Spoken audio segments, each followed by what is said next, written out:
présente, ça nous donne chaud au cœur. Eh bien, le drapeau vert est brandi en fin de grille. Qui d'ailleurs, de David, d'Alexandre Alboui ou d'Axel Bengtsson sera le meilleur à partir? Eh bien, c'est parti avec un excellent départ visiblement de David Pouget. Attention derrière du côté d'Alexandre Alboui, ils sont 3 de front désormais. Qui va virer en tête? Eh bien, c'est le patron avec effectivement ce jeu de caractéristiques et les images suivies de haut nous permettent de voir que déjà quelques petites sorties de piste. C'est toujours effectivement aux 2 tiers avec pas moins de 7 voitures qui sont parties. Alors vous l'avez ici notamment avec la numéro 95 et je pense de ce côté-là qu'on est un petit peu plus en délicatesse, c'est vrai, pour la numéro 95, à savoir du côté de Gaël Rostand pour le GP Ramassi.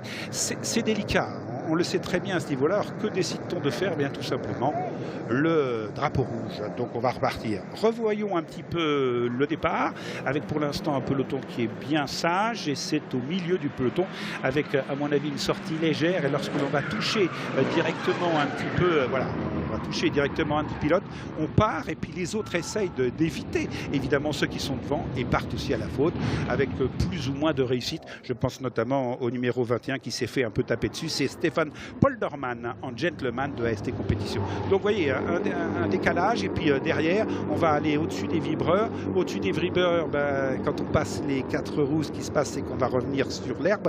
L'herbe reste encore humide par rapport à tout à l'heure et on a une image effectivement qui n'est pas très agréable à regarder. On aurait préféré d'autres mouvements, mais là on va forcément se mettre à réparer, ce qui nous permet bien sûr de mettre à jour